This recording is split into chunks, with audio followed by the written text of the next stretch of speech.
E aí, como é que está a senhora? Beleza, passa. Já? 16.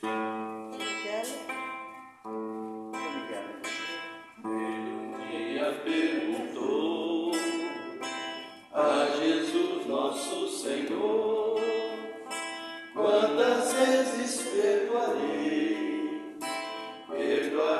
ao meu irmão? Respondendo diz Jesus, com ternura e emoção: tu perdoas quantas vezes te ferir o coração. Quem te fere, quem te humilha, traz em ti desilusão. Dentro da alma transferida, dores tem no coração. Seja humilde e tolerante, manso e brando o coração. Sentirás fortalecido contra a injúria e a agressão. Cresça em ti esta semente e dê frutos de amor. Dai-vos sempre e abaixai-vos, segue sem temor. Viverá sempre contigo, dentro do teu coração. Tudo que fizer aos outros, para ti outros farão. Cresça em ti esta semente e dê frutos de amor. Dai-vos sempre e abaixai-vos, segue sem temor. Viverá sempre contigo, dentro do teu coração. Tudo que fizer aos outros, para ti outros farão. 17. Alguém na história de Belém, e a história quase não falou, mas fez também a noite de Natal. Foi companheiro, amigo e pai leal, e teve um sonho, lindo sonho de uma flor, linda flor e um lar tão pobre, mas vivo de amor. No dia a dia trabalhava com suor, trabalhava talhando a madeira com amor.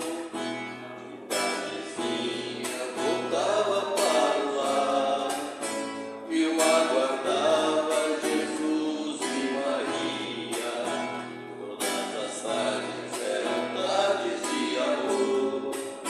A mesa posta e o pão de cada dia.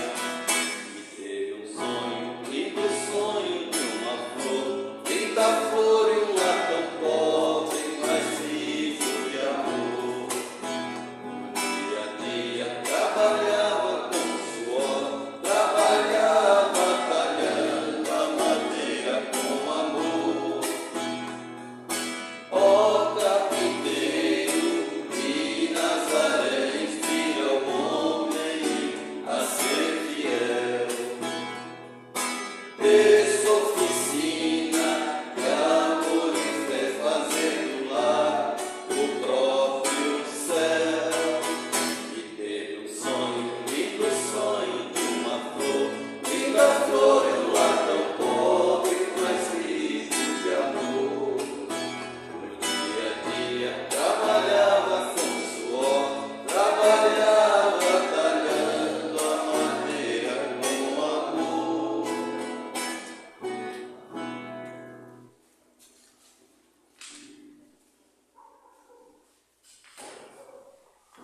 21.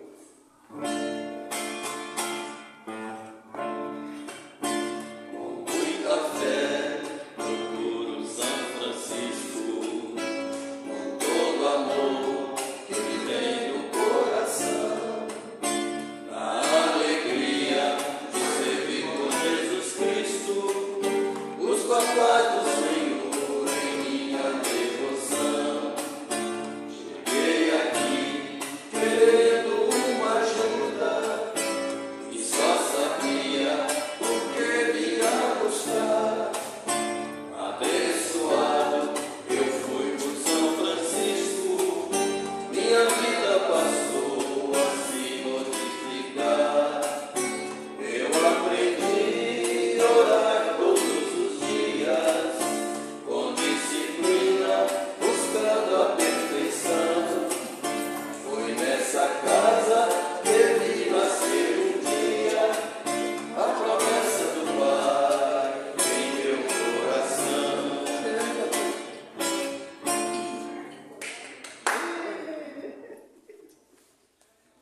segunda-feira e com a graça de Deus aqui estamos para continuar o nosso aprendizado, a nossa caminhada evolutiva. Pedimos à espiritualidade que zele pelo equilíbrio vibratório do ambiente dessa sala, não permitindo a presença de entidades que não estejam em sintonia com os propósitos da reunião, principalmente as que nos tiram a concentração. Sempre chamamos a atenção para essa questão da concentração, manter o foco, manter a concentração. Por quê? Porque é muito fácil o nosso pensamento escapar ao nosso controle.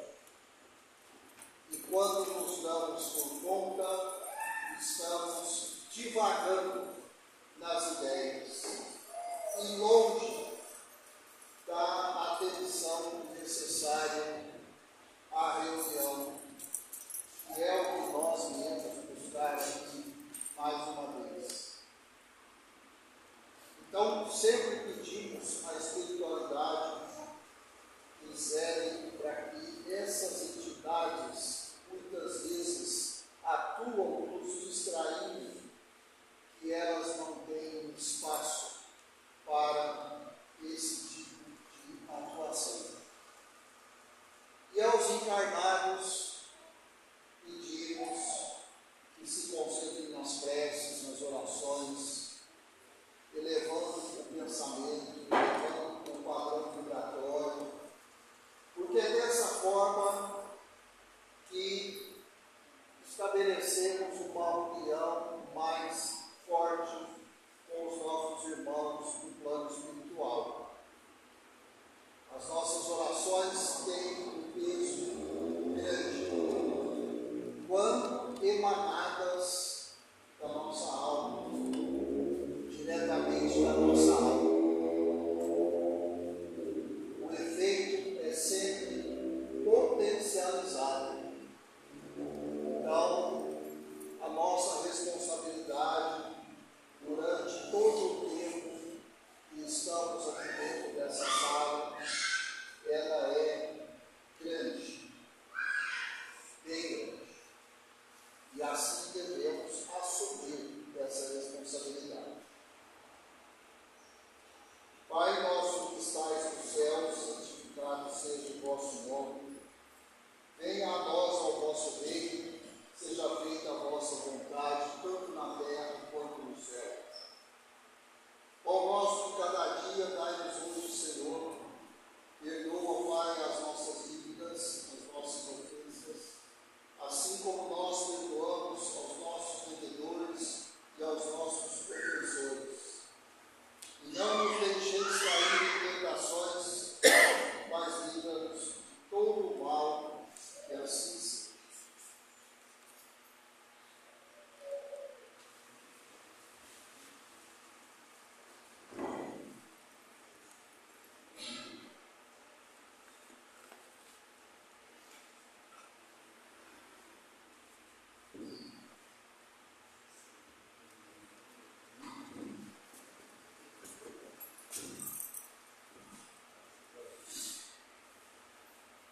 Como sempre procedemos, primeiramente vamos continuar o nosso estudo do livro dos Espíritos. Nós estamos lá na segunda parte, capítulo 7, estamos quase concluindo o capítulo 7.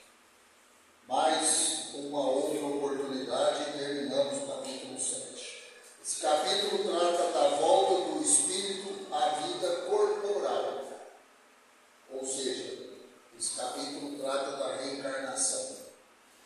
E nós estamos estudando sobre a questão do esquecimento do passado. O esquecimento das existências que já tivemos. Já estamos aí há 2, 3 semanas falando sobre isso. Pergunta 395. 395.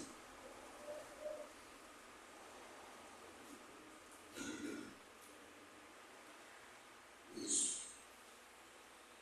A pergunta dirigida aos espíritos é a seguinte: podemos ter algumas revelações a respeito de nossas vidas anteriores? Podemos ter algumas revelações a respeito das nossas vidas anteriores? Os espíritos assim respondem: nem sempre, nem sempre. Contudo, muitos sabem o que foram e o que faziam. Se lhes permitisse dizê-lo abertamente, extraordinárias revelações fariam sobre o passado. Então, regra geral, não temos a permissão para conhecer, enquanto encarnados, as nossas existências passadas. Quando desencarnamos, sabemos de todas, mas desencarnados. Enquanto encarnados, não.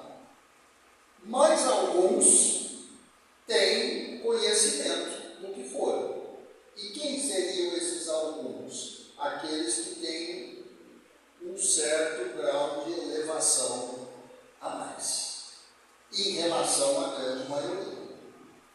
Porque para lidar com isso, com esse conhecimento, faz-se necessário elevação.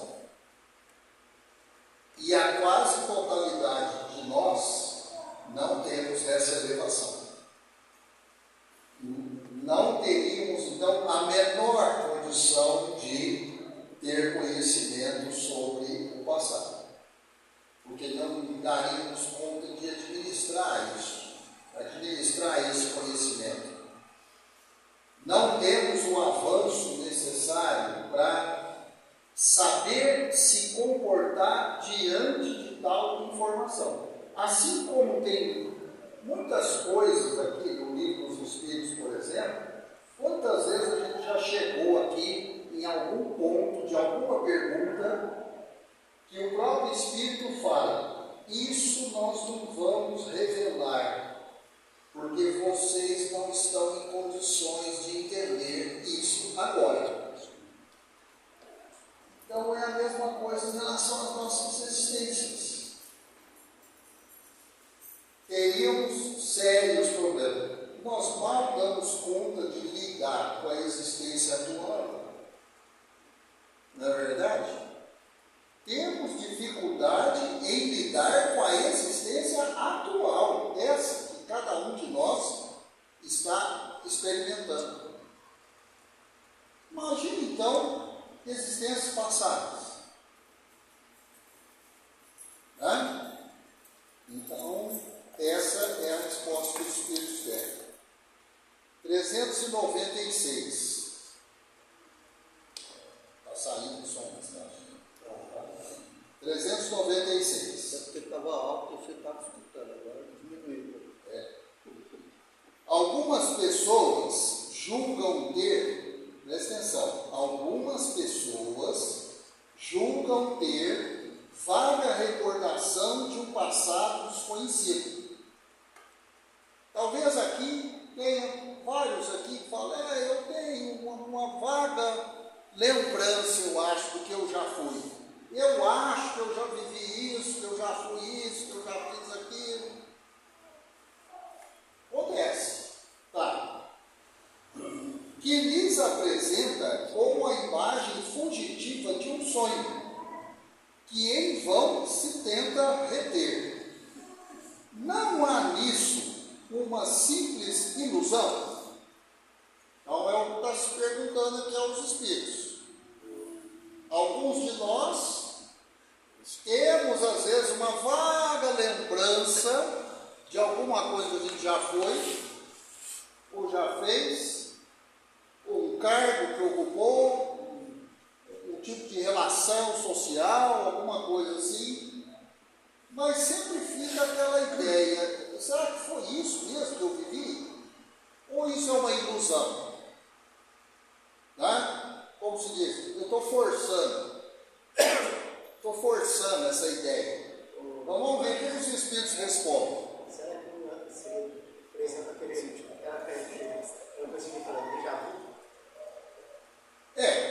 Poderia ser. Isso. Pode ser, não vou afirmar. Né? Muitas vezes quando a gente fala de déjà vu, porque a gente sonhou, Isso. lugar que a gente nunca foi. Fica tudo segmentado. Você não consegue afirmar. Né? Então os Espíritos respondem assim: algumas vezes é uma impressão real, mas também frequentemente não passa de mera ilusão, contra a qual precisa o homem pôr-se em guarda, porquanto pode ser efeito de superexcitada imaginação. Então é o que eu comentei. Às vezes eu fico pensando, porque eu acho que eu já fui isso. Tenho quase certeza que eu já fui isso, assim. Ocupei um cargo tal, já tive uma vida assim. E às vezes eu acabo forçando aquela ideia. Que é o que os Espíritos responderam aqui, ó. Imaginação superexcitada. Porque os Espíritos foram muito claros na resposta, ó. Algumas vezes é uma impressão real. Algumas vezes. E aí depois eles falam, frequentemente não passa de mera ilusão. Algumas vezes impressão real, frequentemente ilusão. E aí cabe a gente se manter em vigilância, para que você não se perturbe com essa ilusão. Porque, como disse aqui, para mim está muito claro, frequentemente é uma ilusão. O que é uma coisa frequentemente? Que sempre acontece. É comum. É comum. Então, vigilância. Né? Porque, às vezes, a pessoa, ela entra aí num túnel, não, porque eu tenho certeza, porque eu fui isso, e começa a viver aquilo. E aquela ilusão começa a interferir na existência atual, nas relações atuais, nos procedimentos atuais, né? Aí é onde a gente fala. Aí você quer saber das existências passadas. Você tem dificuldade de administrar uma ilusão. Aí você quer saber sobre as existências passadas. Tem certeza? Não vai dar conta. Não vai dar conta.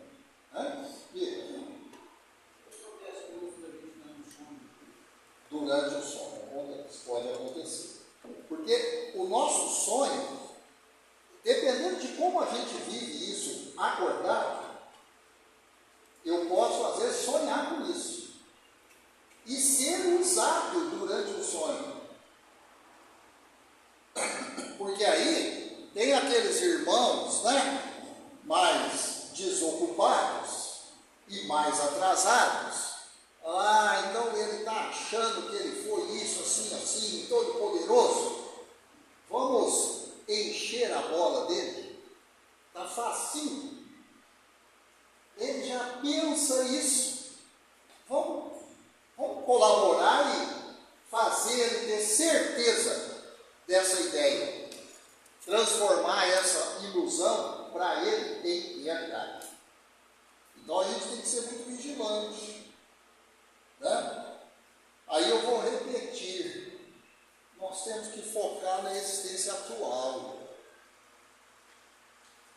Vai fazer uma referência aqui sobre a existência passada, que é próximas perguntas aqui. Então, vamos chegar, vamos devagar. 397. existências corpóreas de natureza mais elevada do que a nossa, natureza corpórea, mas mais elevada que a nossa, é mais clara a lembrança de existências anteriores? Então vamos pensar aí em mundos, planetas mais adiantados que o nosso, com uma população mais adiantada, espiritualmente falando. Então, lá, seria mais clara a lembrança de existências anteriores? Vamos ver o que os espíritos respondem. Sim, à medida que o corpo se torna menos material, com mais exatidão o homem se lembra do seu passado. Nós ainda somos muito materiais. Eu vou falar por mim, eu sou muito material. Então eu não tenho a menor condição de lidar com minhas experiências anteriores. Não tenho. É melhor eu não saber. É uma bênção eu não saber, porque eu não devo ter sido grande coisa. Como provavelmente eu continuo não sendo. Essa lembrança, os que habitam os mundos de ordem superior a têm mais nítida. Então, o que a gente falou hoje, na hora que começou aqui o trabalho. Quanto mais evoluído, a fronteira do saber, do conhecer, ela vai se ampliando. Por quê? Porque sendo mais evoluído, tem condições de lidar com determinados conhecimentos. É assim que a gente faz aqui no mundo material. Você conversa com uma criança de poucos anos o mesmo assunto que você conversa com um adulto? Eu acredito que não.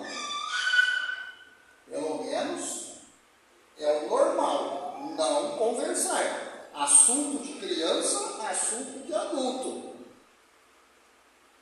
Então você vê, dentro do mundo material, a gente tem esses limites. E quando esses limites são ultrajados, as coisas saem do controle. Você vai conversar um assunto de adulto com uma criança, não vai dar certo. Você sabe que não vai dar certo. É criança. E ele já não vai entender. O adulto, às vezes, não entende a conversa do adulto. Como que a criança vai entender? Ela não tem subsídios para entender. Então, a mesma coisa, os diferentes graus de evolução espiritual. À medida que formos progredindo, vamos acessando outros conhecimentos. Não é só nessa área aqui, não. Em todas as áreas. Na ciência, na espiritualidade, nas relações sociais, nas formas de governo, tudo. Tudo depende da evolução. Isso é natural, né? E a última pergunta de hoje era essa pergunta aqui que eu me referia. Vamos prestar bem atenção, que essa pergunta ela vai tocar num dos pilares da doutrina espírita.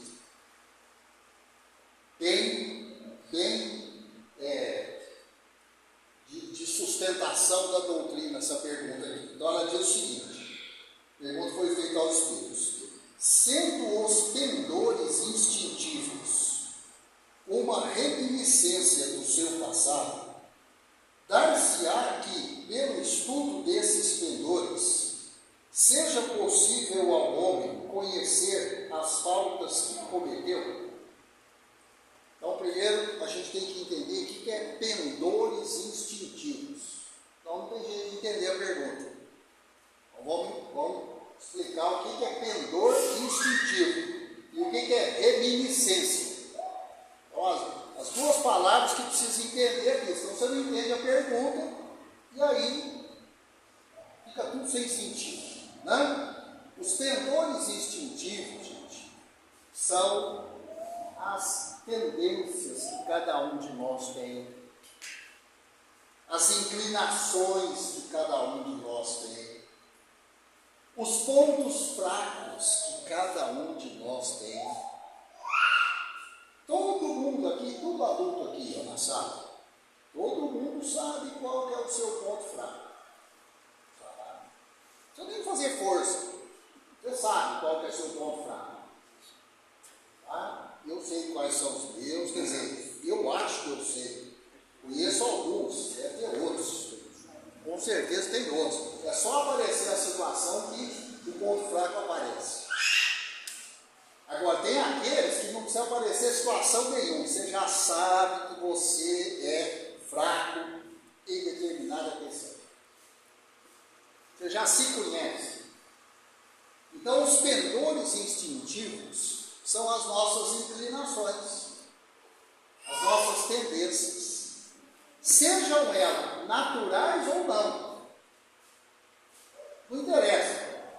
Pode ser natural, pode ser provocada, geral. Isso que é pendor instintivo. Então, o que está sendo perguntado aqui? Sendo os nossos pendores instintivos uma reminiscência, quer dizer, uma lembrança. Reminiscência é alguma coisa que sobrou, uma lembrança, um resto. Então, as inclinações que nós temos é um resto do nosso passado. Aí você fala, será? Então, em outra existência, essa fraqueza que eu tenho hoje, será que ela era maior ainda? Não sei. Não sei, por que eu tenho que saber isso? Pode ser que sim, pode ser que não. Não? Mas, para a doutrina espírita, os nossos pendores, ou seja, as nossas quedas, as nossas inclinações, são reminiscências das existências passadas. Isso é indiscutível dentro da doutrina espírita. Então, mais ou menos, pode ser vagamente, você já sabe quem você foi. Aí você fala, então é melhor eu não saber exatamente quem eu fui. Porque se eu já estou desconfiado do que eu fui, eu não quero saber com exatidão o que eu fui. Deixa só até aí, tá bom já. É isso aí, né? Então, o que está sendo perguntado aqui? Se essas inclinações são lembranças do passado, de outras existências, será que se eu estudasse essas inclinações, não seria possível conhecer as faltas que eu cometi? Olha que pergunta importante.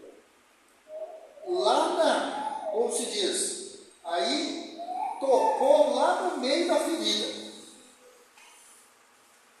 Então, se eu começar a estudar os meus pendores instintivos, ou seja, as minhas inclinações, as minhas tendências, será que eu não vou começar a entender que tipo de falta que eu cometi no passado?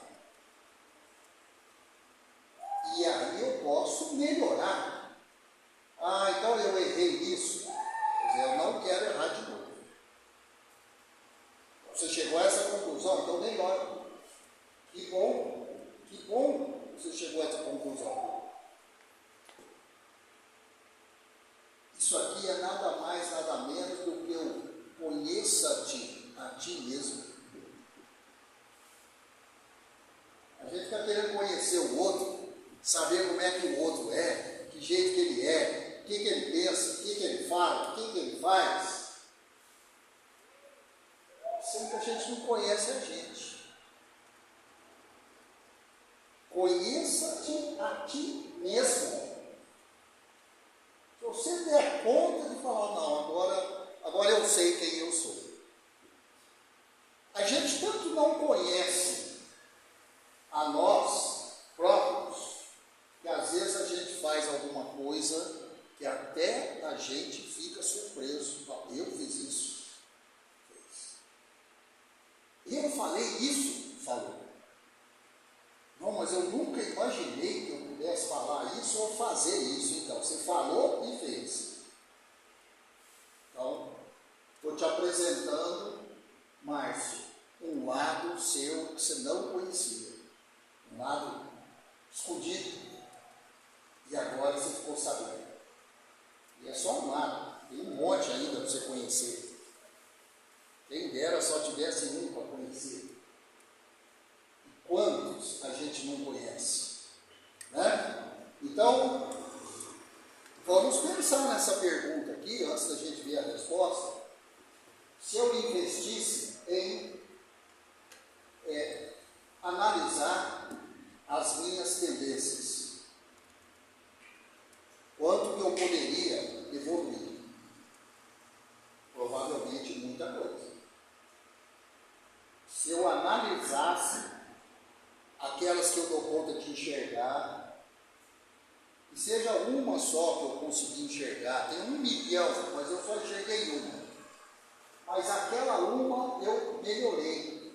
Não precisa nem resolver. Eu melhorei. Eu era muito ciumento. Eu cheguei a matar por ciúme numa existência passada. Então, agora, eu continuo ciumento, mas eu não sou capaz de matar por causa do ciúme. Não serei, não chegarei a esse ponto. Já cheguei, não vou chegar mais. Eu já fui extremamente avarento. Eu continuo avarento, mas não extremamente. Um pouquinho só. Estou melhorando. E assim por diante.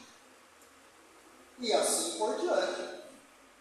É o conhecer a si mesmo. Né? Então, vamos ver o que os Espíritos vão responder aqui. Até certo ponto, assim é. Assim é o quê? Eu analiso os meus pendores e em cima disso eu posso melhorar. É isso que os Espíritos responderam aqui. Assim é. Preciso se torna, porém, levar em conta a melhora que se possa ter operado no espírito e as resoluções que ele haja tomado na erraticidade. Então tem que levar em conta isso aqui, ó. Então não é só quem eu fui na existência passada. Eu fui de um jeito, aí eu desencarnei.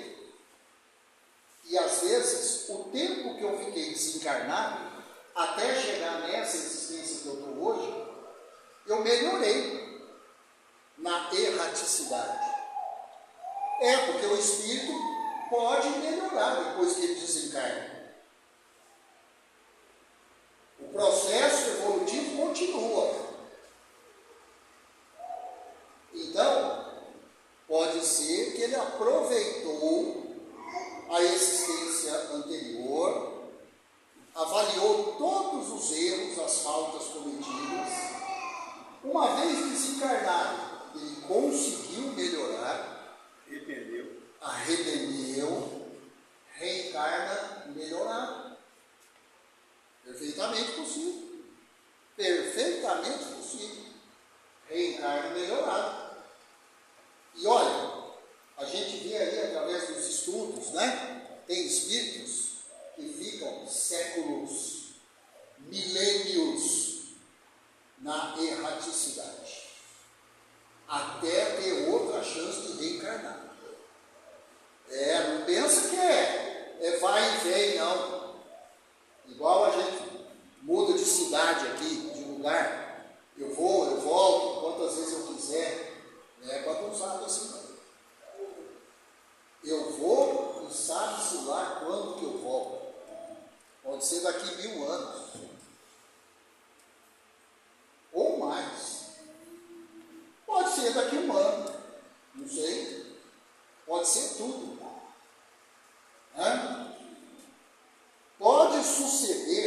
a existência atual seja muito melhor do que a precedente.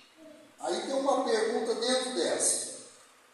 Poderá também ser pior, isto é, poderá o espírito cometer numa existência faltas que não praticou na precedente? Então, eu poderia, nessa existência atual, cometer faltas que eu não cometi na existência anterior. Ou seja, eu fazer da minha existência atual algo pior do que foi a última. Então vamos ver a resposta. Depende do seu adiantamento. Se não souber triunfar das provas, possivelmente será arrastado a novas faltas, consequentes, então, da posição que escolheu. Mas, em geral, essas faltas denotam mais um estacionamento do que uma retrogradação, porquanto o espírito é suscetível de se adiantar ou de parar, nunca, porém, retroceder. Então eu posso sim falhar nas minhas provas, transformar minha existência atual em algo mais sofrido do que a anterior, me conduzir mal diante das provas que eu mesmo pedi, então eu vou estagnar. Então você vai voltar. Não, ninguém volta. O espírito não retroage na escala evolutiva. Ele para. Ele vai estagnar. O que é uma coisa terrível. Estagnar, né? E aí sempre tem aquele que fala, não, mas estagnar é menos ruim do que retroagir. Primeiro que ninguém vai retroagir.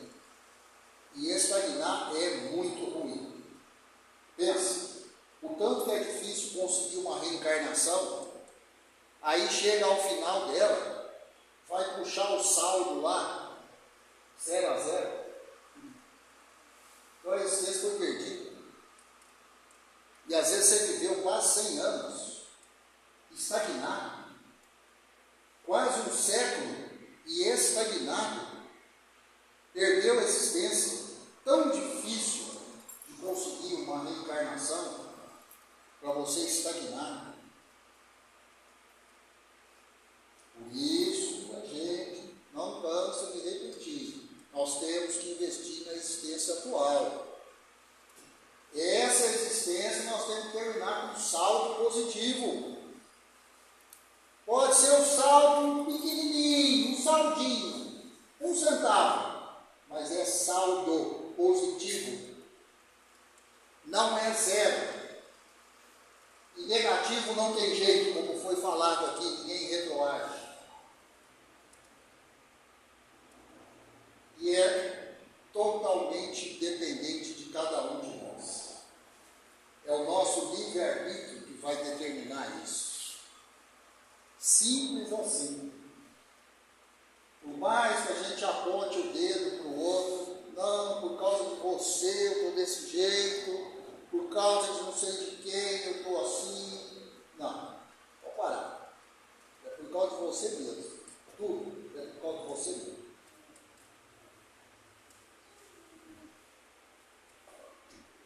E terminando, depende do seu adiantamento. Se não souber triunfar das provas, possivelmente será arrastado a novas faltas, consequentes então da posição que escolheu. Mas em geral, essas faltas denotam mais um estacionamento do que uma retrogradação, porquanto o espírito é suscetível de se adiantar ou de parar, nunca retroceder. Aí nós vamos parar esse estudo aqui nessa pergunta, está faltando só uma. Só que ele é maior, aí quando a gente tiver a outra oportunidade de estar aqui, a gente termina. Tá? A última pergunta do capítulo 7. E na outra lição de hoje, caminho, verdade e vida, são textos ditados pelo Espírito de Emmanuel, e o Chico Xavier fez a produção. Hoje nós vamos ver a lição 38.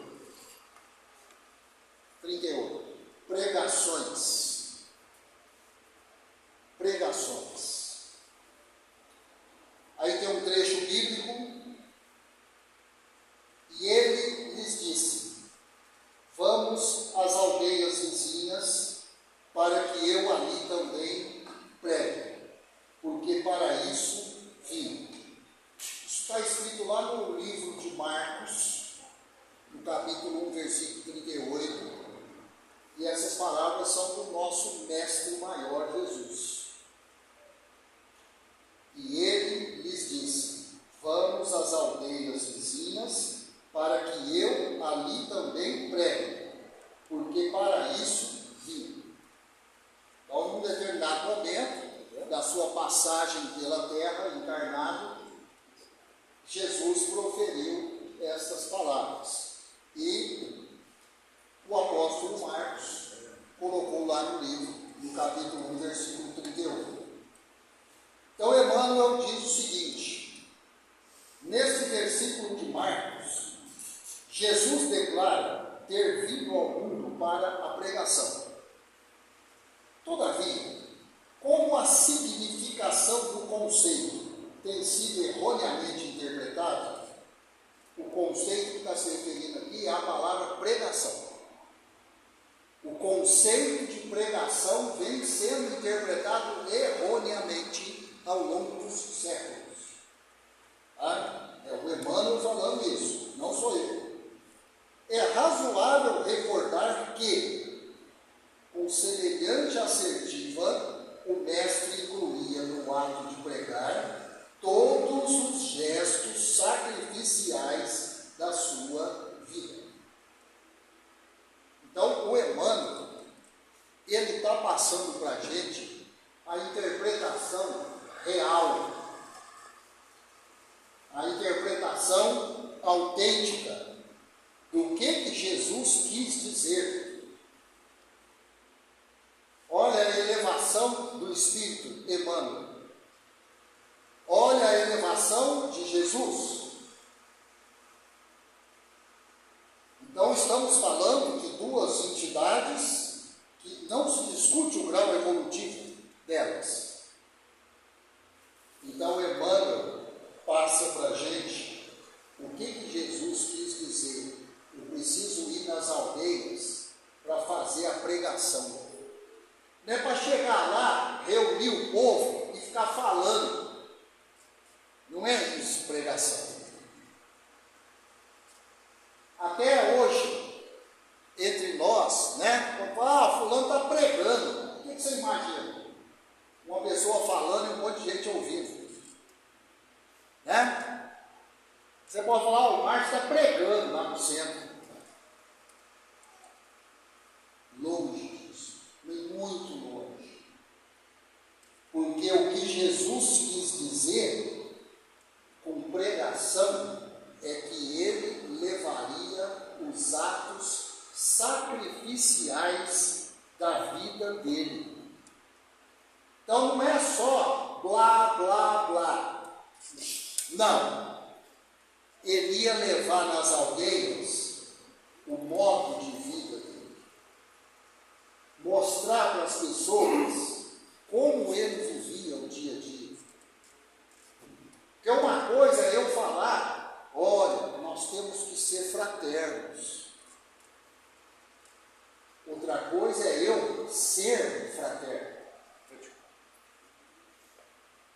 Nós temos que ter amor uns pelos outros. Outra coisa é eu mostrar isso na prática. Nós temos que ser solidários. Outra coisa é eu praticar solidariedade. Então Jesus, Emmanuel está nos chacoalhando aí.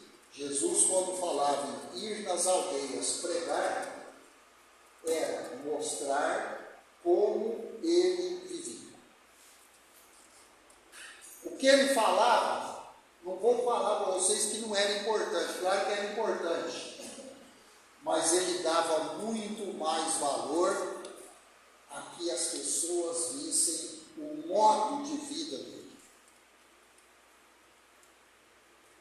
Como ele se comportava diante de cada situação.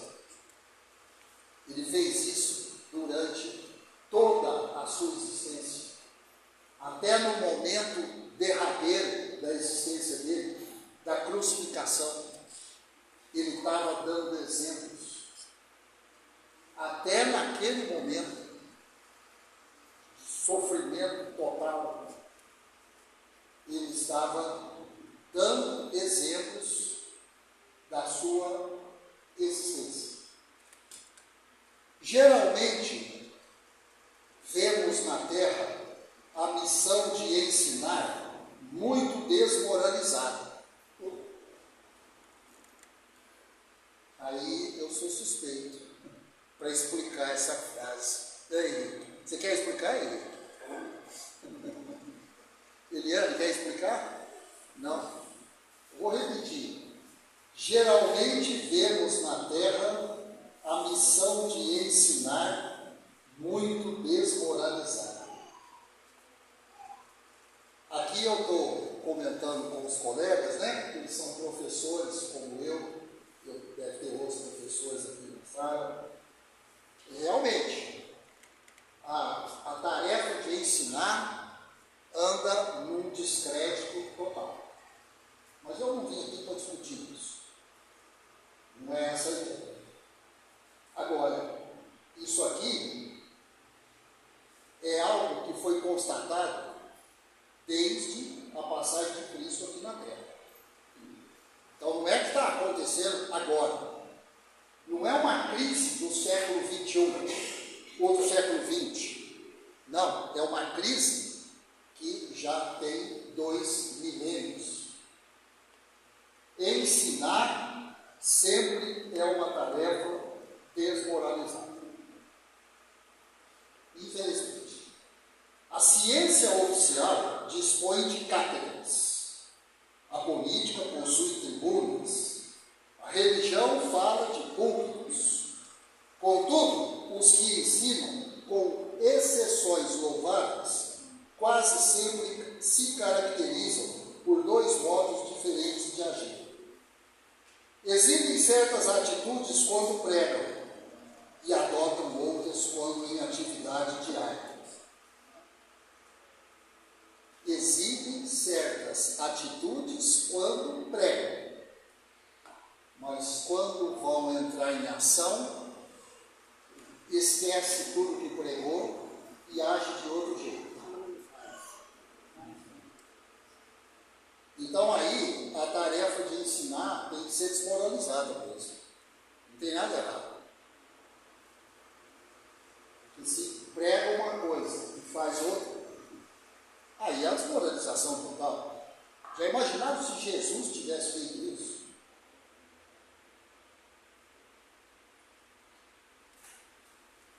Não seria quem ele é. Agora, nem de longe essa ideia passou por ele. Ele viveu exatamente tudo que ele falou. Ele viveu.